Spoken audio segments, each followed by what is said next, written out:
Salut. Alors Stéphanie, raconte-nous ce qu'on fait là et qu'est-ce qu'on va faire là-bas. Alors là, on part pour Djibouti. On va avoir 3 vols. On part parce que j'ai eu la chance et le bonheur qu'on ait retrouvé ma famille biologique à Djibouti. Moi, je suis arrivée en France quand j'avais 4 mois. J'ai été élevée en France par une famille française. Et 36 ans après, on m'a annoncé que je retrouvais mes parents, ma famille, plus précisément ma famille, mes frères et sœurs. Voilà. Donc tu en as combien à rencontrer de personnes là-bas? On va rencontrer qui? En tout, j'ai 12 frères et sœurs. J'ai déjà rencontré 2 frères et sœurs ici en France. Et maintenant, il me reste 10 frères et sœurs à rencontrer. Des oncles et tantes, des beaux-pères, des belles-mères. Voilà. Donc quelle a été ta réaction quand tu as appris la nouvelle? Comment est-ce que ça t'est arrivé? Comment est-ce que tu as appris que... Comment tu as entrepris les démarches déjà pour retrouver cette famille que tu... C'est une jeune fille qui s'appelle Ilan qui m'a contactée via les réseaux pour me dire qu'elle avait des pistes pour les adopter parce qu'elle avait des connaissances sur place et elle avait des personnes de bon cœur qui cherchaient pour les jeunes adoptés comme nous. Et en août, je lui ai donné les quelques renseignements que j'avais sur moi et elle a entrepris les démarches. Et ensuite, le 13 mars, elle m'a appelé pour me dire qu'elle avait retrouvé ma famille. Et voilà. Avant ça, t'avais jamais fait de recherche? Si, avant ça, à partir du moment où j'ai été maman, j'ai fait des recherches mais plus générales, c'est-à-dire que j'avais essayé avec l'orphelinat, avec les sœurs de l'orphelinat, mais c'était resté un peu sans réponse. C'était jamais allé très loin. Donc j'avais un petit peu mis ça de côté. C'est pas quelque chose qui m'avait beaucoup traversé l'esprit étant plus jeune. En devenant maman beaucoup plus, j'ai ressenti ce besoin-là. Et maintenant, on y est. J'aurais jamais pensé que ce soit quelque chose de possible. Et en fait, si, c'est possible. Super, donc là ça va être voyage émotion. Ça va être voyage émotion, voyage...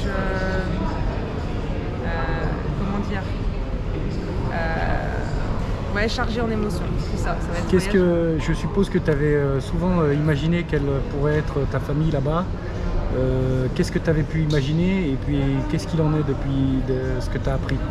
Alors j'avais tout imaginé mais pas ça. Je pensais en fait avoir qu'une maman. Je pensais être l'aînée la seule enfant de ma mère peut-être. En fait, pendant 36 ans, on n'a qu'un seul papier comme histoire. Et ben moi j'ai pensé, comme sur ce papier, que j'avais une maman qui n'avait pas pu s'occuper de moi par manque de moyens et qui n'avait pas de famille et qui m'avait donné à l'adoption parce qu'elle n'avait pas le choix. Et au final, déjà du peu que j'ai appris, la réalité est que je suis issue d'un mariage. J'ai une grande sœur de ma mère et 4 petits frères et sœurs. Donc il y a tout un puzzle à refaire qui me tarde de refaire parce que mes frères et sœurs vont me raconter l'histoire de ma maman.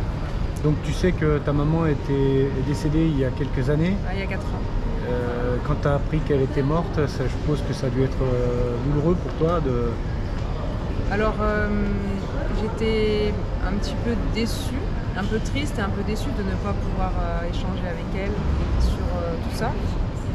Mais finalement, j'ai quand même la joie et le bonheur de rencontrer ma vraie sœur, ma propre sœur. Donc de toute façon, ça ne changera pas les choses. Donc elle n'est pas là, mais je vais voir où elle a vécu, je vais voir son dernier mari, mes frères et sœurs aussi. Donc c'est comme ça. Donc toi, tu as découvert que tu avais tous ces frères et sœurs tout récemment, mais ouais. eux, ils connaissaient ton existence? Oui. Mes frères et sœurs savaient qu'ils avaient une sœur, mais ils ne savaient pas où j'étais. Que ce soit du côté de ma mère ou du côté de mon père, ils m'ont cherché, mais sans trop savoir où, parce qu'ils ne savaient même pas du tout. Voilà. Et je crois que même ma sœur a découvert que tard que j'étais pas décédée, parce que je crois que ma mère avait dit que j'étais décédée. Pourquoi est-ce qu'elle aurait dit que tu étais décédée? C'était parce que... Peut-être que c'était difficile d'assumer le fait de m'avoir laissée. Est-ce que tu connais les conditions dans lesquelles tu avais été confiée à l'orphelinat? Ouais. Je veux pas dire abandonnée, parce que apparemment c'était pas tout à fait un abandon, ça a été interprété comme tel. Si tu peux nous raconter ça. Alors en fait, ce qui s'est passé, c'est qu'il y a eu une séparation entre mes parents. Donc, parce que moi, je ne pensais pas que ma mère était mariée. Donc il y a eu une séparation. Je ne sais pas pourquoi, je n'ai pas été prise en charge par la famille du côté de mon père. En tout cas, ma maman a décidé de me confier à l'adoption parce que j'étais malade. Elle ne pensait pas que j'allais survivre, j'étais apparemment très faible et donc elle n'avait pas les moyens financiers de me soigner. Du coup, elle m'a laissée à l'orphelinat pour qu'ils prennent soin de moi. C'est pas quelque chose qui m'attriste, je trouve que c'est très bien. Je suis pas du tout en colère, je suis pas du tout énervée. Je suis maman maintenant et je sais pas ce que j'aurais fait à sa place. J'imagine que ça a été un choix très difficile. Voilà, les choses sont comme ça maintenant. Et ta vie maintenant, tu la ressens, bon, bien sûr, on va voir tes origines là-bas, à Djibouti. Ouais. Ta vie, tu la sens à Djibouti, tu la sens en France Ma vie, je la sens en France, mais maintenant, il y a une partie de moi qui a un pied à Djibouti et ce sera comme ça tout le temps parce que maintenant, j'ai une autre famille à Djibouti et je suis maintenant Stéphanie et Irina, qui est mon prénom d'origine. Je suis cette personne entièrement, un peu de Djibouti et un peu de France. Ta famille adoptive, ils ont dû quand même avoir aussi un choc d'apprendre que tu retrouvais ta famille biologique. Comment est-ce que ça a été vécu? Est-ce que vous en avez parlé ensemble? Alors ma famille, ils ont été très surpris. Alors déjà, je leur avais pas dit spécialement que je cherchais. J'avais dit que je leur en parlerais le jour où je trouverais. Je leur ai pas dit que j'étais dans la démarche. Le jour où on m'a appelé pour me dire que j'avais trouvé, je les ai mis au courant dans la même journée. Je pense qu'ils ont été très surpris de ma démarche et vraiment étonnés que l'on puisse trouver. Ça a été assez bien pris. Je pense que ça a été un petit peu dur quand même parce qu'ils s'inquiètent pour moi, parce voilà, je suis leur fille, donc comme n'importe quel parent s'inquiète pour ses enfants. Mais je pense qu'ils me font confiance et ça va bien se passer. Ils sont contents maintenant que je fasse cette démarche. Et ma mère m'a même dit qu'elle espérait que si j'avais des frères et sœurs qui viennent en France, qu'on pourrait se rencontrer tous ensemble. C'est chouette. C'est plutôt cool. Et ta sœur Clémence et ton frère Damien, vous avez parlé ensemble de tout ça? Ma sœur, elle est contente. Alors elle m'a dit un jour, j'ai pas l'habitude de te partager, ça m'a fait plaisir. Mais non, ils sont très contents. Ils sont contents, enfin en tout cas de ce qu'ils m'ont dit, et j'espère qu'ils le sont sincèrement, hein, j'en doute même pas de cas. C'est aussi bizarre pour eux, ça les touche aussi, même si c'est pas complètement de la même manière. On a partagé toute notre vie ensemble, donc évidemment que ça les touche. Voilà. Et j'ai choisi de faire ce voyage avec toi, avec mon cousin. Je suis le cousin et caméraman. Voilà, mon cousin avec lequel je suis le plus proche en âge et avec qui je suis le plus proche dans notre jeunesse aussi. On a fait les 400. Donc voilà. Super. Et avec nous, on a un troisième compagnon qui s'appelle Maxime. C'est ça. Maxime, je vais me mettre à côté de toi et puis on va essayer d'échanger un petit peu aussi sur qu'est-ce qui motive ton départ pour faire ce voyage. Tu vas nous parler un peu de ton histoire aussi.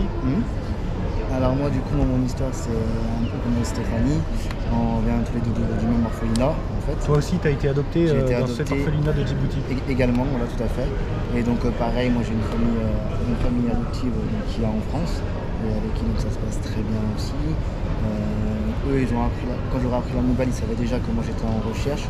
J'aurais toujours rien caché quoi. Ils ont toujours été très direct, très droit. Ils m'ont dit si on peut aider, on n'a pas de problème. C'est normal que tu cherches. Et moi, c'est vrai que depuis tout petit, tu te poses des questions depuis que tu es petit? Depuis tout petit, oui, parce que c'est vrai que c'est sûr que ne pas pouvoir me mettre.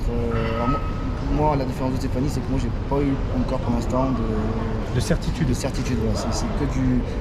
C'est que des hypothèses, mais au moins déjà de retrouver, d'aller voir ce pays, les origines, les racines. C'est très important je trouve, et donc c'est pour ça que moi je tenais absolument à venir.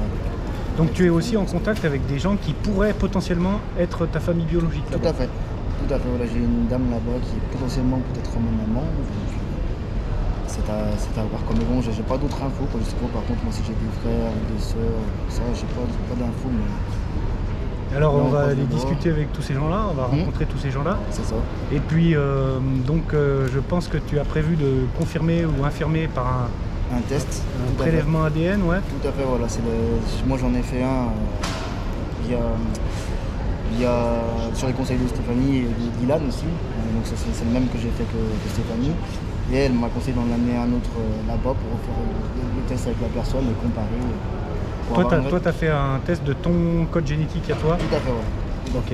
Et en testant d'autres personnes là-bas, on pourra vérifier s'il y a des liens de parenté.